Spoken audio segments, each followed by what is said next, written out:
Cuidar da casa, dos filhos e da família exige muito mais do que 8 horas de trabalho por dia, mas pode garantir às donas de casa uma aposentadoria pelo INSS.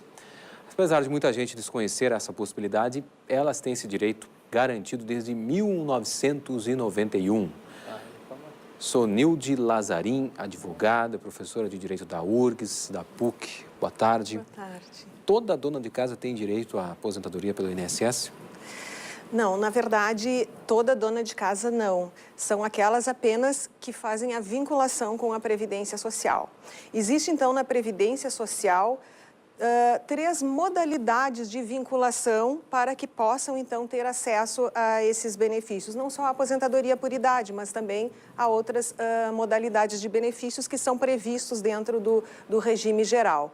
Então, a primeira possibilidade é fazer contribuições, isso se chama vinculação facultativa com a Previdência Social. A dona de casa pode fazer contribuições dentro de, no mínimo, R$ 788, que é o valor do salário mínimo, e o teto máximo, que é R$ 4.663. Ela faz esses recolhimentos. Quando ela completar, a dona de casa, 60 anos, ou se for um homem, porque pode ser também homem, dono de casa, não só a mulher, poderá se aposentar o homem com 65, a mulher com 60 e 15 anos de contribuição.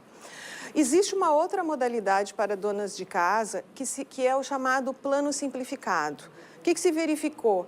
Que até 2006, com a entrada em vigor dessa lei complementar, existia só essa possibilidade de recolher entre o salário mínimo e o teto máximo, mas a contribuição é 20%.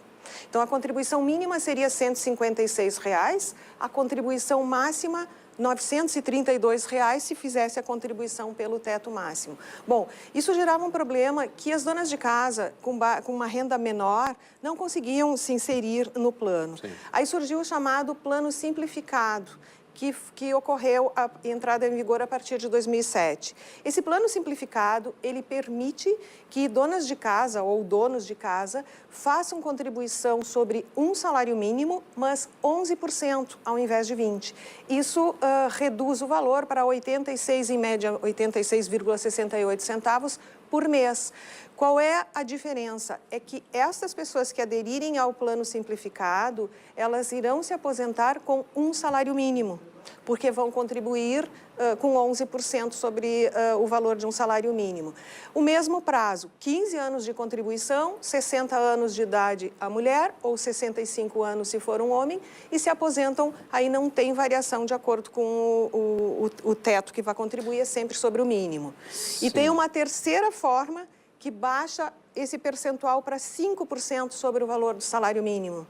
E também dá o mesmo direito à aposentadoria. Mas aí são aquelas consideradas famílias de baixa renda. Elas precisam estar cadastradas naquele cadastro único de famílias de baixa renda. E aí elas poderão contribuir com apenas 5%, que equivale a R$ 39 por mês, e ter acesso, então, ao benefício da aposentadoria. Qual a diferença das 3? É que essas duas últimas que eu falei, a de 11% e a de 5%, que é sempre sobre o mínimo, elas não têm direito a um tipo de aposentadoria, que é a aposentadoria por tempo de contribuição. Mas têm acesso a todos os outros benefícios, a aposentadoria por idade, por invalidez, auxílio-doença, auxílio maternidade, auxílio reclusão, entra todo o plano de benefícios, exceto a por tempo de contribuição. E é sempre um salário mínimo. É necessária alguma comprovação do trabalho dentro de casa? É necessário comprovar, no caso de 5%, é necessário comprovar que é baixa renda e não tem nenhuma atividade, nem informal, que o trabalho é exclusivamente para a família, né?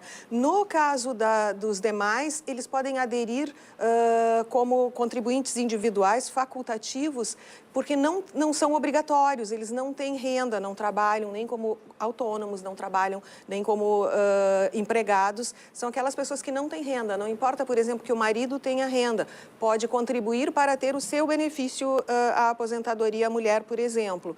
Só no caso da baixa renda que tem esse detalhe que tem que estar inscrito ou a renda ser até 2 salários mínimos. E ela vai ter todos os direitos como dos outros trabalhadores? Todos os direitos, exceto a aposentadoria por tempo de contribuição. Os demais têm todos os direitos idênticos. E como é que, no caso, a pessoa que quer solicitar, nesse caso, como é que ela pode proceder? Como é que ela deve proceder? Sim, nesse caso, não é automático como os empregados, sim, os trabalhadores. Isso depende de um ato formal, que é a formalização, se chama a inscrição na Previdência Social.